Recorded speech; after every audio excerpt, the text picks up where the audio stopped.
Hello guys, welcome to our channel. This is Teja. ప్రస్తుతం మనతో పాటు పొలిటికల్ అనలిస్ట్ అంకమరావు గారు ఉన్నారు. నమస్తే సార్.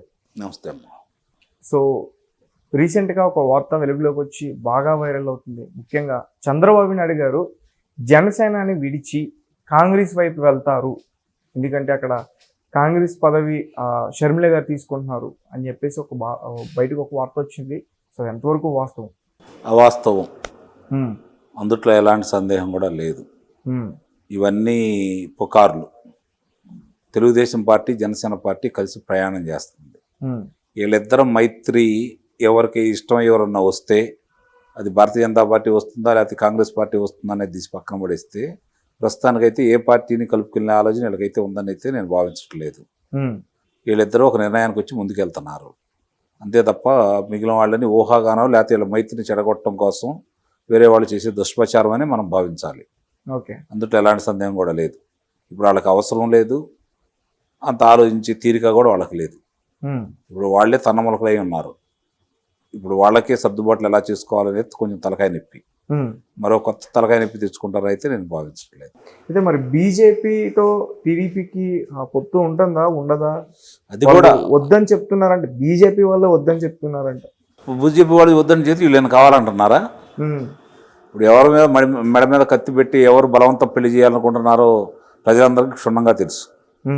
1% కూడా లేని బీజేపీ వాళ్ళ కోసం 39% ఉండే వాళ్ళు ఎంపర్లాడతారా? అడిగేదానికి కూడా వాళ్ళ చెప్పేవాళ్ళకి కూడా ఒక అవగాహన ఉండాలి కదా. ఇది కావాలని సృష్టించేసి వీళ్ళ మైత్రి బంధాన్ని విడగొట్టాలని, ఇంకా జనసేన పార్టీ భారతీయ జనతా పార్టీలో ఉంది కాబట్టి ఆ పార్టీని కలుపుకుపోతామని చెప్పని వీళ్ళు వాళ్ళని ఏదో బతినాడుతున్నట్టు మాట్లాడుతున్నారు. ఆ అవసరం అయితే వీళ్ళకేమీ లేదు. ఇవాళ నాకు తెలిసినంత వరకు ఎక్కడ చూసుకున్నా కూడా ఆ పార్టీ అభిమానులు కావచ్చు, ఈ పార్టీ అభిమానులు కావచ్చు, భారతీయ జనతా పార్టీని దూరంగా పెట్టమని భావిస్తున్నారు. వస్తే వచ్చే నష్టమేమి లేదు. అంటే ప్రజలైతే నిర్ణయించుకున్నారు ఈ కూటమికి అత్యధిక స్థానాలు దాదాపు పోటీ చేసిన ప్రతి చాట్ల వీళ్ళని గెలిపించాలనే నిర్ణయానికి వచ్చారు. ఒకవేళ వాళ్ళు కూడా పొత్తులో భాగంగా వస్తే కొన్ని లోక్సభ స్థానాలు, ఒక 5 నుంచి 6 శాసనసభ స్థానాల్లో వాళ్ళు పోటీ చేయొచ్చు.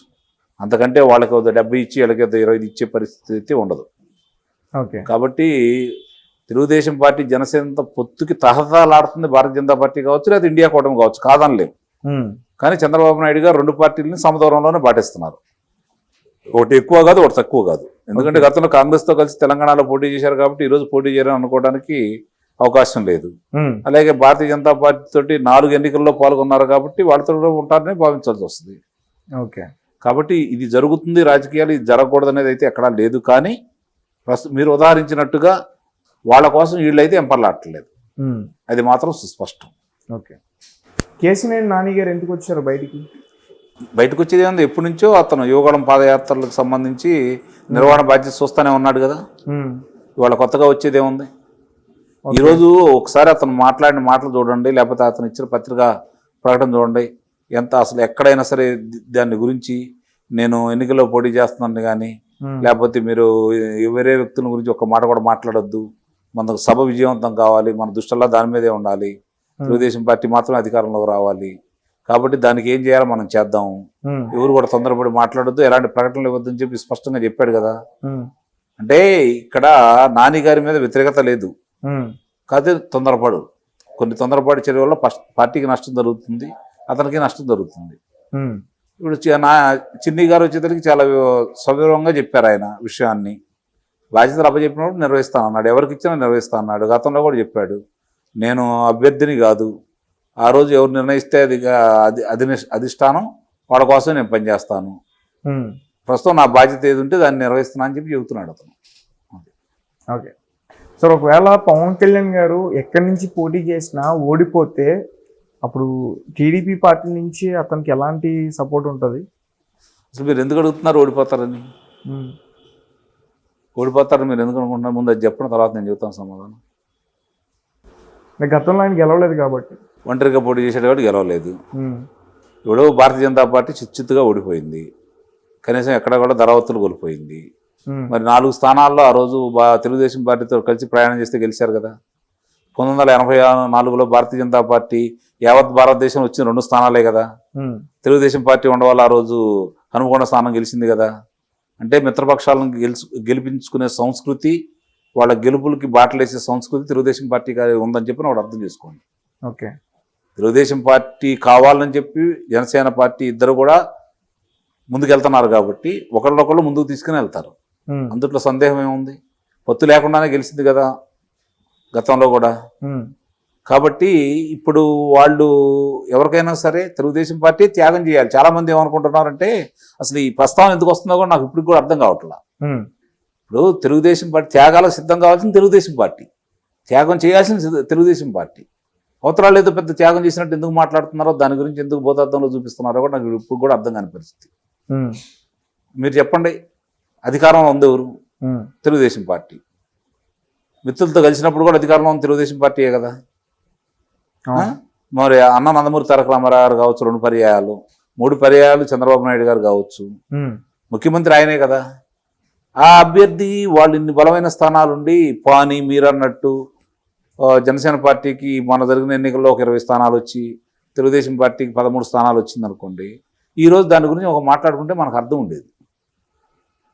అసలు దాని గురించి కావాలని వాళ్ళ మైత్రి బంధాన్ని చెడగొట్టడానికి చేస్తున్నటువంటి అధికార పార్టీ దుష్ప్రచారానికి మీలాంటి మాధ్యమాల వాళ్ళు కూడా దానికి సహాయం చేస్తున్నారని నాకు అనుమానం వస్తూ ఉంది.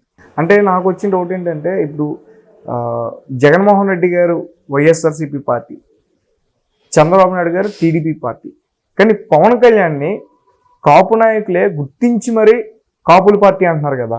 అవన్నీ ప్రచారం చేస్తున్నారండి. అధికార పార్టీ చేసే విష ప్రచారంలో భాగం అదంతా. అది వాళ్ళు ఏంటంటే వాళ్ళు ఒక వర్గాన్ని లేపి మిగిలిన వర్గాలు దూరం చేయాలని ప్రయత్నం చేస్తున్నారు. పవన్ కళ్యాణ్ గారు చిత్ర కథానాయకుడుగా అద్భుతమైనటువంటి చిత్రాలు వచ్చినాయి, మంచి ప్రజాదరణ పొందినాయి కదా. కాపులు అందరూ చూస్తేనే ఆ చిత్రాలు ఆడినాయా? ఇప్పుడు అందరూ మీరు ఆ సమావేశాలు చూస్తే మొత్తం వెళ్తుంది కాపులేనా? ఎస్సీలు ఎంతమంది ఉన్నారు, బీసీలు ఎంతమంది ఉన్నారు? కాకపోతే వాళ్ళ దాంట్లో లేని దాంట్లో రెడ్లే, మిగిలిన వాళ్ళందరూ ఉన్నారు ఆ పార్టీ జనసేనలో. అది వాళ్ళ దృష్టిలో ఉంది కాబట్టి దీన్ని ఏ విధంగా అయినా సరే బీసీలు దగ్గర, మామూలుగా అభిమానులు బాగా బీసీలు ఉన్నారు, ఎస్సీలు ఉన్నారు ఆయనకి, వాళ్ళందరూ ఆ పార్టీకి దగ్గర అవుతున్నారని దూరం చేయాలనే కార్యక్రమంలో కాపు నాయకుడిగా చిత్రీకరిస్తున్నారు. అట్లానే గతంలో చిరంజీవి గారి మీద అట్లాంటి అభియోగం వేశారు. వాళ్ళు వేసిన తప్పటడుగుల వల్ల చిరంజీవి గారు మంచి స్థాయిలోకి రావాల్సిన ఆయన ఇంటికి వెళ్ళిపోయాడు. అందులో సందేహమే లేదు.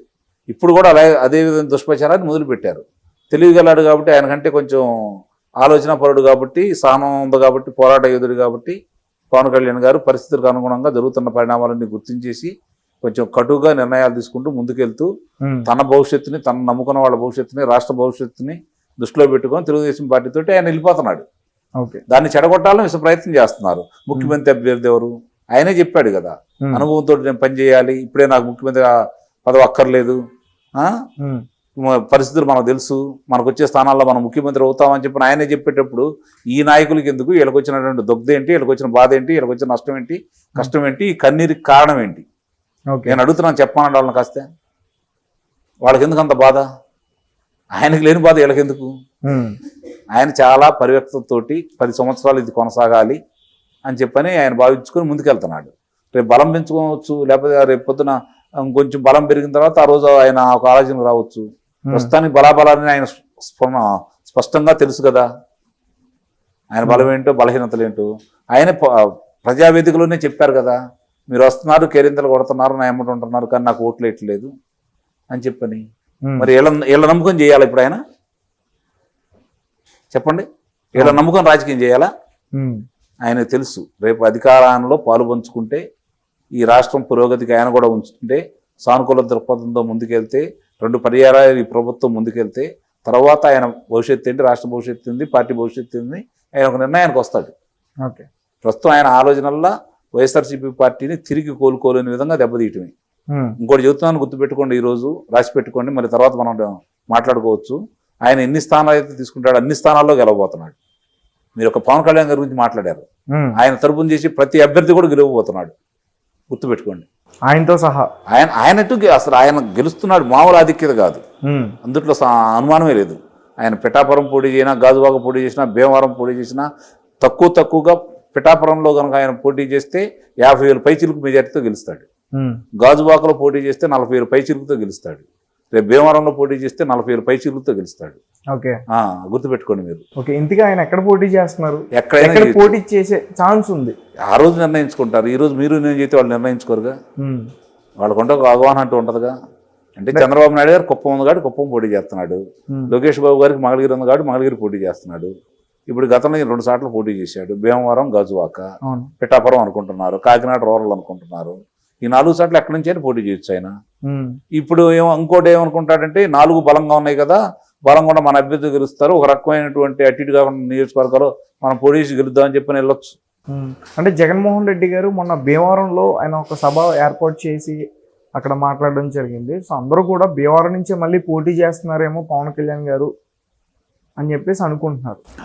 ఇప్పుడు జరిగే ఎన్నికల సమయం దగ్గర పడ్డప్పుడు ప్రకటించినప్పుడు అప్పుడు అభ్యర్థులను ప్రకటిస్తారు. ఏ స్థానాల్లో ఎవరు పోటీ చేయాలో ఒక నిర్ణయానికి వస్తారు. అంతేగాని వీళ్ళు చెప్పినట్టు ఇప్పుడు గతంలో కొంచెం ఆవేశంగా మాట్లాడేవాడు కాస్త ఇప్పుడు ఆలోచన పెరిగింది, పరిణితి వచ్చింది. మన యోగాలో ముగింపు సభ కూడా చూశారు కదా, ఎంత స్పష్టంగా ఆయన మాట్లాడాడు. ఇది ఆయన కష్టార్జితం, లోకేష్ బాబు కష్టార్జితం. ఆ ఫలితం ఆయనకే దక్కాల, ఆ పేరు ప్రఖ్యాతులకు ఆయనకే రావాలని చెప్పని ఎంత నిబద్ధతతో మాట్లాడాడు ఆయన. గతంలో అలా కాదు కదా, ఆవేశంగా మాట్లాడేవాడు కదా. అంటే ఆయనలో పరిణితి వచ్చిందని చెప్పి అర్థం చేసుకోవాలి కదా. ఇప్పుడు ఆయన దృష్టిలో ఏంటి, ఆంధ్ర రాష్ట్రం బాగుండాలా, ఆంధ్ర రాష్ట్రంలో ఉన్నటువంటి ఈ అరాచక ప్రభుత్వం ఇంటికి వెళ్ళాలా, ఇదే దృక్పథంతో ఆయన రాజీపడి ముందుకు వెళ్ళిపోతున్నాడు. అంటే మనం కొట్టుకుంటే అవతల వాళ్ళు వస్తున్నారు, మనం కొట్టుకోవద్దు, మనం సమన్వయంతో వెళ్దాము, అవతల వాళ్ళని గెలవనీయకూడదనే ఉద్దేశంతో వెళ్తున్నాడు కదా. అది ఒక్కటి చాలు ఆయన గెలుపుకి. మిగిలిన విషయాలు మర్చిపోండి. ఆ ఒక్క సానుకూల దృక్పథమే ఆయన విజయ తీరాలు చేస్తుంది. ప్రజల గురించి ఆలోచించే వాళ్ళని వదులుకోరు. ఎప్పుడు ప్రజలకు హాని చేసే వాళ్ళని తిరస్కరిస్తారు. ప్రజల గురించి ఆలోచిస్తున్నాడు కాబట్టి ఆయన నెత్తులు పెట్టుకుంటారు. అనుమానం ఏముంది దాంట్లో? రైట్. సో మరి వీళ్ళిద్దరు గెలిచిన తర్వాత పవన్ కళ్యాణ్ గారు కానీ అలాగే చంద్రబాబు నాయుడు గారు కానీ ఒకవేళ గెలిస్తే ప్రత్యేక హోదా కోసం మళ్ళీ ఫైట్ చేసి గెలవరని మీకు అనుమానం ఉందా? మీకు సమాచారం ఉందా? లేదు సార్. మరి నేను ప్రశ్న ఇప్పుడు 2 సార్లు ఉదాహరించారు. అంటే ప్రత్యేక హోదా అట్లా కాదు. ఇప్పుడు అవన్నీ వదిలేసేయండి. వీళ్ళు గెలుస్తారా, ఒకవేళ గెలిస్తే అంటున్నారంటే గెలవరని మీకు ఏమన్నా సమాచారం ఉందా? మీకు ఏమైనా సర్వేలు ఉన్నాయా? లేవు. మరి ఎందుకు అయింది? దాన్ని ఎన్నిసార్లు ఉదాహరిస్తున్నారు? నేను నార్మల్గానే అడిగాను సార్. నార్మల్గా కాదు, అది అన్నిసార్లు అడగకూడదు. నార్మల్గా అడిగితే ఎట్లా వస్తుంది అది? అంటే మీకు నాకు తెలియని సమాచారం ఏదైనా తెలుసుకోవాలి నేను అడుగుతున్నాను. మీరు నార్మల్గా అడిగినా నిజంగా అడిగినా కూడా నాకు తెలియదు కదా. నేను ఇప్పటికి గెలుద్దాను, వాళ్ళిద్దరు గెలుస్తారు అనుకుంటున్నాను. మీకు ఏమన్నా సమాచారం ఉంటే ఈ సమాచారం ఎట్లా ఉంది, వీళ్ళిద్దరు ఆయన కుప్పంలో ఓడిపోతున్నాడు, ఈయన 3 సార్లు ఓడిపోతున్నాడు, ఎందుకు ఓడిపోతున్నాడు మళ్ళీ నేను విశ్లేషణ చేసుకోవాలి కదా, అందుకని అడుగుతున్నా. అంటే సర్వేలన్నీ కూడా ఎప్పుడు కరెక్ట్గా ఉండవు కదా సార్. నేనైతే ఎలాంటి సర్వే చేయలేదు, నేను విన్న సర్వేలు మాత్రమే నేను అడుగుతున్నా. విన్న సర్వేలు మీకు ఏమొచ్చింది? విన్న సర్వేలు కొన్ని గెలిస్తేనే వస్తాయి, కొన్ని వాళ్ళిద్దరి గురించి చెప్పండి, మిగిలి చెప్పొద్దు. మీరు ఇప్పుడు వాళ్ళిద్దరు ఉదాహరించారు కాబట్టి మీకు వచ్చిన సర్వేలు ఏంటి? నేను విన్న సర్వేలు అయితే ఆబ్వియస్లీ పవన్ కళ్యాణ్ గారు ఎక్కడి నుంచి పోటీ చేసినా గెలుస్తారన్నది కరెక్ట్. చంద్రబాబు నాయుడు గారు కుప్పం నుంచి గెలుస్తారన్నది. మరి ఇన్నిసార్లు ఎందుకు వాళ్ళిద్దరి గురించి ఉదాహరించారు మీరు? అంటే ప్రత్యేక హోదా గురించి అడుగుతున్నాను. ఓకే, మీరన్నట్టుగానే చంద్రబాబు నాయుడు గారి ప్రభుత్వం గెలిచిన తర్వాత ప్రత్యేక హోదా గురించి కేంద్రంతో మళ్ళీ ఫైట్ చేస్తుందా? నాకు తెలిసినంత వరకు చంద్రబాబు నాయుడు గారు పవన్ కళ్యాణ్ ఇద్దరు కలిసి అధికారంలోకి వచ్చిన తర్వాత రాష్ట్రం ఎలా గాడిలో పెట్టాలని ఆలోచించుకుంటారు. కేంద్ర పెద్దలు వాళ్ళ గనక ఇబ్బడి ఒక 300 పైచిలకు భారతీయ జనతా పార్టీకి మొన్న వచ్చినట్టు 300 స్థానాలు పైన వచ్చినాయి అనుకోండి. వీళ్ళు ఎన్ని పిల్లి మొగ్గలు వేసినా, ఆమరణ నిరాహార దీక్ష చేసినా, పోయి మేము వాళ్ళని ఏదో చేస్తామని బేకరాలు బలిగినా కూడా అక్కడ ఏసం ఎత్తు కూడా ఏం ఉపయోగం ఉండదు. అది కూడా చెబుతున్నాను మీకు. అంటే వీళ్ళ అవసరంతో కనుక ప్రభుత్వం ఏర్పడితే ఆ రోజు ఏదన్నా తీసుకురావడానికి సాధ్యపడిద్దేమో తప్ప వాళ్ళకి సంపూర్ణ మెజారిటీ ఉన్న తర్వాత వీళ్ళు అసలు పట్టించుకుని కూడా పట్టించుకోరు. అది కూడా చెబుతున్నాను మీకు నేను. వాళ్ళది ధృతరాష్ట్ర కౌగిలి భారతీయ జనతా పార్టీ వాళ్ళది.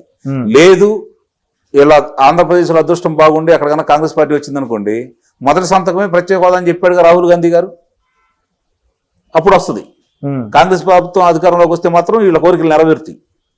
ఇప్పుడు వీళ్ళు కనుక బలంగా వచ్చారనుకోండి, రేపు పొద్దున భారతీయ జనతా పార్టీ ఇదే మోడీ గారు అమిత్ షా గారు మళ్ళీ వచ్చారనుకోండి, ఎట్టి పరిస్థితులు కూడా వీళ్ళు ఏం అడిగినా కూడా వాళ్ళు ఇవ్వరు. వాళ్ళు ఆంధ్ర రాష్ట్ర వినాశనాన్ని మాత్రమే కోరుకుంటున్నారు. వాళ్ళు ఆంధ్ర రాష్ట్ర అభివృద్ధి వాళ్ళకి అసలు ఏ క్వశ్చన్ పట్టదు. కాబట్టి ఇంకొంచెం అంటే ప్రస్తుతానికి వాళ్ళ రాజకీయ అవసరాల కోసం చంద్రబాబు నాయుడు గారు అనే వ్యక్తి ఈరోజు చాలామంది అనుకుంటున్నట్టుగా ఒక రాష్ట్రానికి పరిమితమైన వ్యక్తి కాదు. దేశవ్యాప్తంగా ప్రధానమంత్రి నరేంద్ర మోడీ గారిని ఢీకొనగలిగిన ఏకైక వ్యక్తి. అన్ని ప్రతిపక్ష పార్టీలని ఒక తాడిపై తీసుకురాగలిగినటువంటి శక్తియుక్తులు ఉన్నటువంటి సమర్థుడు ఆయన. కాబట్టి ఆయన ఇక్కడే కట్టిపడేయడం కోసం వీళ్ళు ఆడుతున్న కుయుక్తులు ఇవన్నీ భారతీయ జనతా పార్టీ ఆడిస్తున్నటువంటి నాటకం, దాంట్లో ఎలాంటి సందేహం కూడా లేదు. దురరాష్ట్ర కౌగిలి భారతీయ జనతా పార్టీ అంటే. కాబట్టి వాళ్ళు బయటికి వెళ్ళనీయకుండా చేయడం కోసం ఈ నాటకాలు ఆడుతున్నారు. రేపు పొద్దున కలిసి ప్రయాణం చేస్తారని నేను అనుకోవట్లా.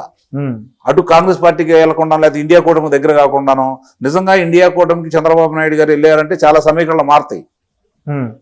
ఇప్పటికే వాళ్ళకి వ్యతిరేకత పవనాలు వీస్తూ ఉన్నాయి. ఉత్తరాదిని కొంచెం బలంగా ఉన్నారు. చంద్రబాబు నాయుడు అనే వ్యక్తి కనుక ఇండియా కూటమిలోకి వెళ్ళారనుకోండి, చాలా పరిణామాలు మారుతాయి, అధికారంలో కూడా రావచ్చు. కాబట్టి అలాంటి ప్రయత్నాలు జరగకుండా ఉండటం కోసం వాళ్ళు ఆడుతున్న నాటకం అంతే, అంత తప్ప వేరే ఏమీ లేదు. చంద్రబాబు నాయుడు గారిని శక్తియుక్తులు ఏంటో వాళ్ళకి తెలుసు బాగా. ఇక్కడ ఆంధ్ర రాష్ట్ర ప్రజలకు తెలియపోయినా కూడా చాలా స్పష్టంగా తెలుసు వాళ్ళకి. మన జరిగిన ఆయన నిర్బంధ కాండలో మీరు చూశారు. 75 దేశాల్లో ప్రజలు ఎలా బయటకు వచ్చారో, ఏం జరిగిందో, ఎలాంటి ఆయన పనులు చేశారో వాళ్ళు చెప్పుకున్నారు, మనం చెప్పుకోవాల్సిన అవసరం లేదు. కాబట్టి వాళ్ళ విష కౌగుల నుంచి బయటపడాలని ప్రజలు కోరుకుంటున్నారు. అది ఇప్పుడు రేపు పొద్దున వాళ్ళు కలిసి పోటీ చేశారనుకోండి, వాళ్ళు ఇందాక నేను చెప్పాను గొంతు మీద కత్తి పెట్టి వాళ్ళ చేతిలో ఉన్నాయి. ఇంతవరకు భారతదేశంలో ఏ ప్రధానమంత్రి కూడా వ్యవస్థలను ఇలా దుర్వినియోగం చేయలేదు. వ్యవస్థలను అడ్డం పెట్టుకుని రాజకీయ పార్టీలను ఇంత హరాస్మెంట్ చేయలేదు. తొలి ప్రధానమంత్రి మోడీ గారు. ఆంధ్ర రాష్ట్రం వాజ్పేయి గారు ఉండగా ఏ విధంగా తీసుకొచ్చారో మనం స్పష్టంగానే చూస్తూనే ఉన్నాం అన్ని పనులని. మరి ఈ ప్రభుత్వం వచ్చిన తర్వాత ఎన్ని ఇబ్బందులు పెట్టారో చూస్తూనే ఉన్నాం. ఈరోజు వాళ్ళు రేపు పొద్దున చంద్రబాబు నాయుడు గారు, పవన్ కళ్యాణ్ గారు 175 స్థానాలు తెచ్చుకున్నా కూడా వీళ్ళ మాట వాళ్ళు వింటారని నమ్మకం అయితే లేదు. నేను దాని గురించి అందుకే ఎంత విస్పష్టంగా చెప్పగలుగుతున్నాను. ప్రత్యేక హోదా అనేది అక్కడ కేంద్రం వాళ్ళు ఇవ్వాలా, పోరాడేదానికి వీళ్ళకి జనం కూడా శాసనసభ్యులు కావచ్చు, లేకపోతే లోక్సభ సభ్యులు కావచ్చు, సహకారం రావాలి. రేపు పొద్దున వాళ్ళు వచ్చిన తర్వాత ఎందుకు చేస్తారు? చేయరు కదా. ఎప్పుడైతే ఆయన 2015 దసరా రోజు ఆంధ్ర రాష్ట్రానికి వచ్చేసి, ఆంధ్ర రాష్ట్రం ఇప్పుడు అమరావతి రాజధానికి సంబంధించినటువంటి పూర్వపరాలన్నీ పరిశీలించిన తర్వాత, ఆ బృహత్ ప్రణాళికను వాళ్ళు చూసిన తర్వాత, అద్భుతమైన నగరంగా నిర్మితం అవుతున్న తర్వాత, నన్ను కాదని కియా పరిశ్రమ లాంటివన్నీ ఆంధ్ర రాష్ట్రానికి వెళ్తున్నాయి అని చెప్పని భావించిన మోడీ గారు కుట్రబన్ని కుయుక్తులతోటి ఆంధ్ర రాష్ట్రానికి ఏం జరిగినా కూడా అది చంద్రబాబు నాయుడు గారు ఎలా వస్తాయి అని చెప్పని అనుకుంటారు. కాబట్టి ఈ రాష్ట్రం నాశనం అయిపోవాలని చెప్పని శనేశ్వరులే తయారై చేయబెట్టిన వ్యక్తి నరేంద్ర మోడీ గారు. రేపొద్దున ఎట్లా ఇస్తారనుకుంటారు మీరు? ఏం చేస్తే వస్తుందో రాదు, సమస్య లేదు దాంట్లో. ఓకే, అనుమానమే లేదు. అయితే కొడాల నాని గారు ముఖ్యంగా పురంధేశ్వరి గారి గురించి మాట్లాడుతూ, ఆమె బీజేపీ నుంచి ఉంది కాబట్టి ఓట్లు చీలిపోయి టీడీపీకి వెళ్ళిపోతాయా, లేకపోతే కాంగ్రెస్ ఇప్పుడు షర్మిల గారు తీసుకుంటున్నారు కాబట్టి వైఎస్ఆర్సీపీ నుంచి వ్యతిరేక ఓట్లు ఆవిడికి పడిపోతాయా? సో ఈ విధంగా మాట్లాడుతున్నారు. సో ఆయన మాటల్ని మీరు ఏ విధంగా మాట్లాడతారు? కొడాలి నాని గారు ఏం మాట్లాడినా కూడా పట్టించుకోవాల్సిన పరిస్థితి ఉంటుందని చెప్పి నేనేం భావించట్లేదు. ఎందుకంటే ఇప్పుడు వెన్నుపోట్ల గురించి, లేకపోతే పార్టీలు మారే వాళ్ళ గురించి, ఇక్కడ పార్టీ వాళ్ళు మారిన వాళ్ళు గొప్పవాళ్ళు, అటు వెళ్తే గొప్పవాళ్ళు అవుతారా, మేము తీసిపడేసిన వాళ్ళు అంటే, ఈయన అక్కడ తీసిపడేస్తే కదా ఈయన ఈ పార్టీలోకి వచ్చింది. ఆయన పుడతా వైఎస్ఆర్సీపీ పార్టీయా? మరి అలాంటి వాళ్ళు మాట్లాడిన దాని మీద మనం విశ్వనీతి గురించి మనం ఏం మాట్లాడుకుంటాం చెప్పండి? వాళ్ళకి సమాధానం చెప్పాల్సిన అవసరం ఏముంది? ఒకటి మాత్రం నేను చెప్పగలను, షర్మిల అనే వ్యక్తి వల్ల వైఎస్ఆర్సీపీ పార్టీకి 4 నుంచి 10% ఓట్లు నష్టపోతుంది. అది మాత్రం వాస్తవం, రాసి పెట్టుకోండి మీరు. ఓకే, నష్టపోయేది ఘోరాది ఘోరంగా నష్టపోయేది వైఎస్ఆర్సీపీ పార్టీ. అందుకనే ఆయన ఆ పార్టీలో చేర్చకుండా విశ్వ ప్రయత్నాలు చేశారు జగన్మోహన్ రెడ్డి గారు. కానీ జరగలేదు. సామధాన దండోపాయాలని ఉపయోగించారు, కానీ ఆమె వినలేదు. కాబట్టి తీవ్రంగా నష్టపోయేది మాత్రం వైఎస్ఆర్సీపీ పార్టీ. అందుట్లో ఎలాంటి సందేహం కూడా లేదు.